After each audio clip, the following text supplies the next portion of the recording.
Once upon a time, there lived a ghost.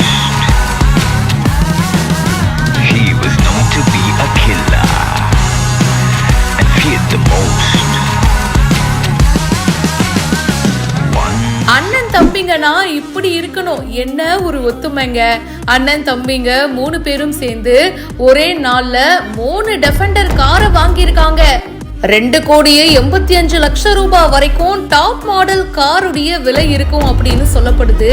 கோடிகள் மதிப்புள்ள காரை 3 அண்ணன் தம்பிகளும் ஒரே நாள்ல ஆளாளுக்கு ஒண்ணுன்னு 3 காரை வாங்கியிருக்காங்க. யார் சார் நீங்க? வாரிசு படத்தையே பீட் பண்ணிடுவீங்க போலியே. கோடிக்கணக்கான மதிப்புள்ள காரு அண்ணன் தம்பிகளும் ஒரே நேரத்துல வாங்கியிருக்கிறது பெரிய விஷயம் தாங்க.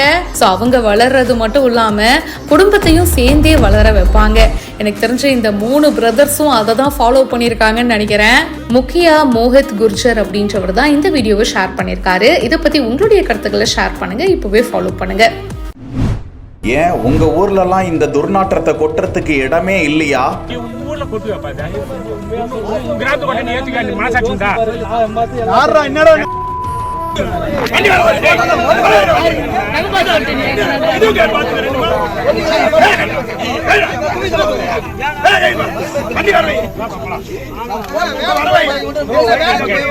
பல கிலோமீட்டர் தாண்டி துர்நாற்றத்தோடு கோழி இறைச்சிகளை கொண்டு வந்து ஏரி பகுதியில் கொட்டி நார அடித்த நபரை மடக்கி பிடித்த பொதுமக்கள்.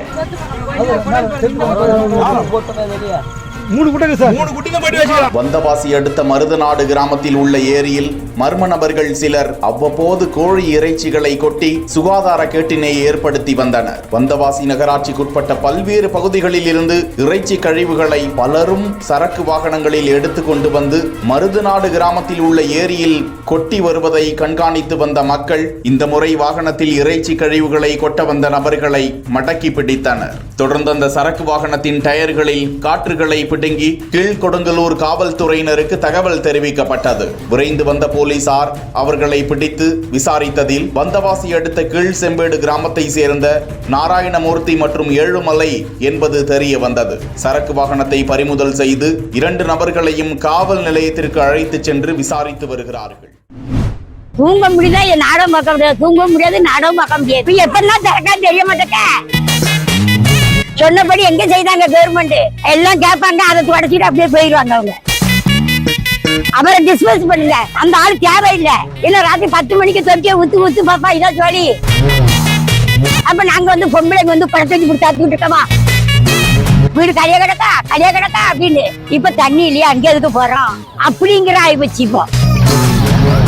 சரி தண்ணி திறந்துருக்காரு அப்படி